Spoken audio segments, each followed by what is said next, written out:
Hello, this is Callista, also known as Magical Girl Me. This video is going to be covering my experiences with what's recently happened on Etsy and what I know and what I can share as a shop owner. You'll probably want your wands for this one. One of the ways that I kind of carry Lolita through my everyday life is by making crafts. I make a lot of handmade jewelry, and I actually have had a shop on Etsy for my jewelry for about 3 years. It's only recently started to get attention, which I really appreciate. I really enjoy crafting, and being able to make pieces for people's coordinates makes me super happy.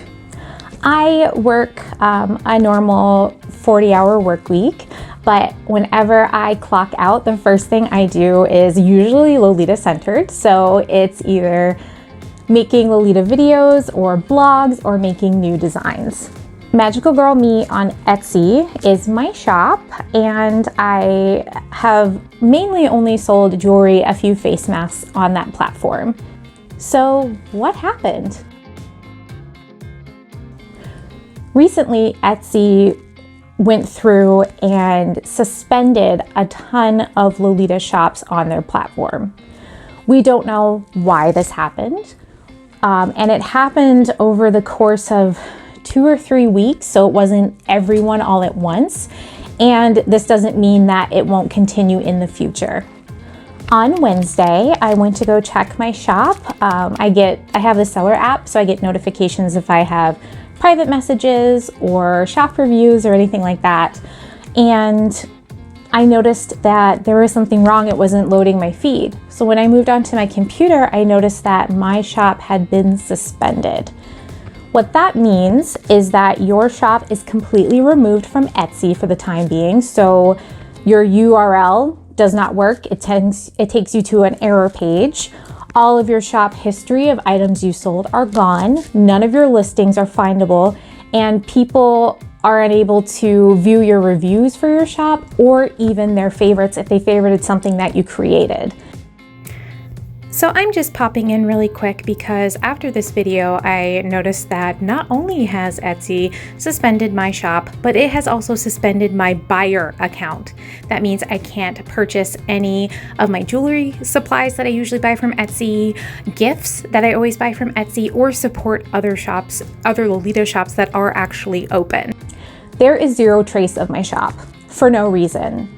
At the top of the page, there was a banner that said you should receive an email on why your shop was suspended. I immediately opened a case because I noticed I'd never received an email from Etsy. I checked spam and everything. Doing research, I noticed that there were other shops that this had happened to, specifically Cream and Sugar Lolita. So that's a new shop.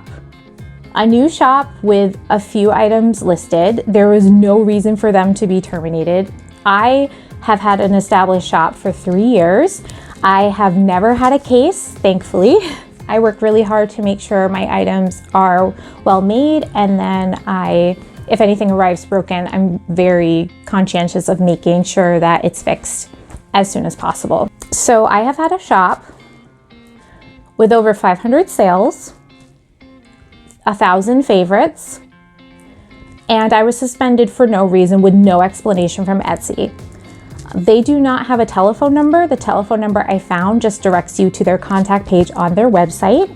My case has been open for 4 days at this point. There are some shops that have been terminated, and they have been waiting weeks for a reply.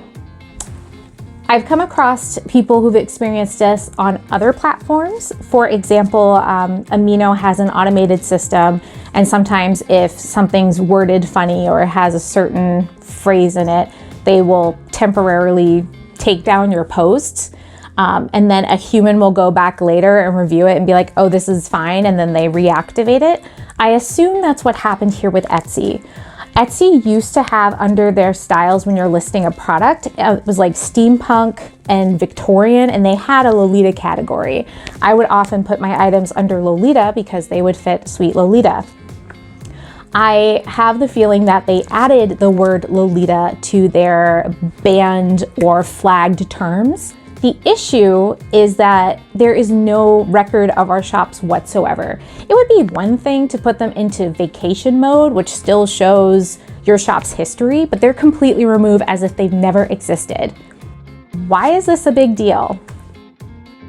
Firstly, Etsy is a very large platform for handmade items, so people go there often and they're very familiar with Etsy.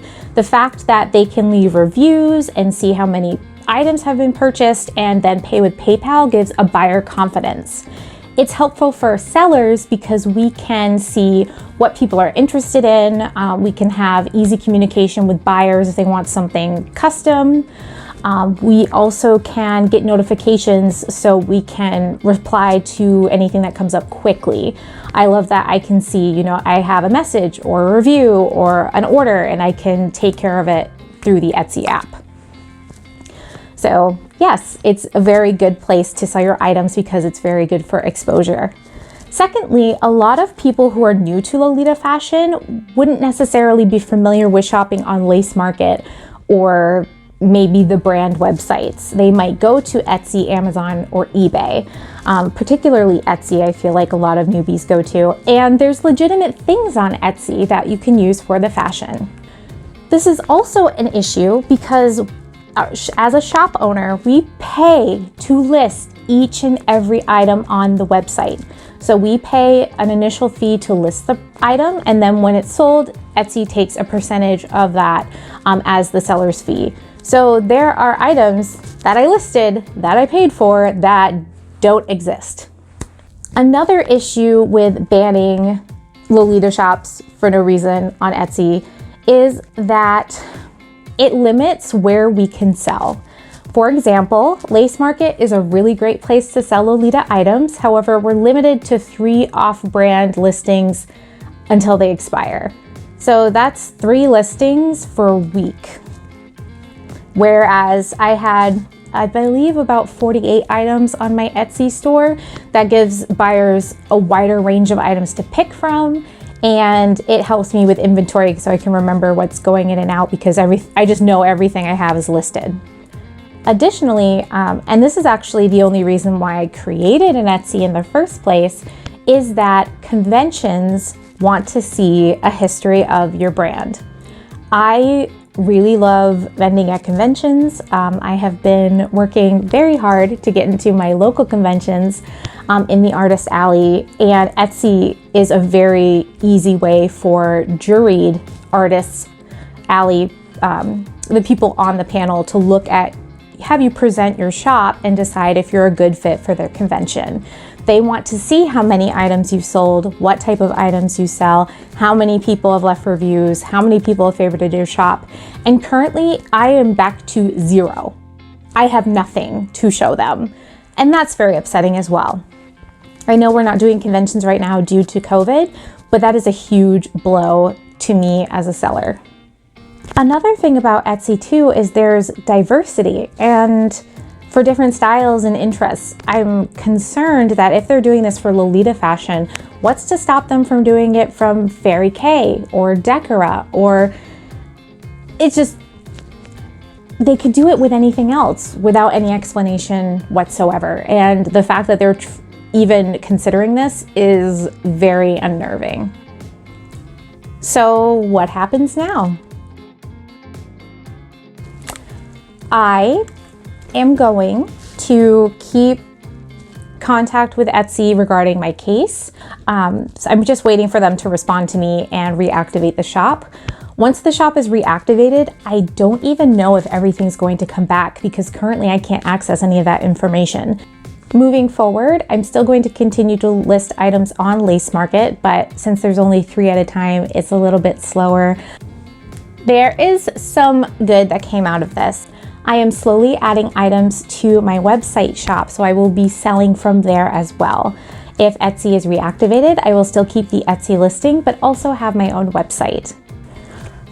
All of my Lolita content, so everything I need from the website to the PO box to lighting, editing, website domain, products, everything that I do is funded from the shop. So the shop really helps me continue to make content for everyone and express how much I love this fashion. So to me, it's really important that I have the ability to make items and give you the opportunity to purchase them. Thank you so much for your love and support and well wishes. If you have any additional questions, please message me. I'd love to explain what I can, but as far as today, that's everything I know regarding this recent change on Etsy. You can view the in progress shop on my website as well as my blog, and more information about me if you're interested. It's at magicalgirlme.com. Thanks so much for watching, and remember to stay frilly.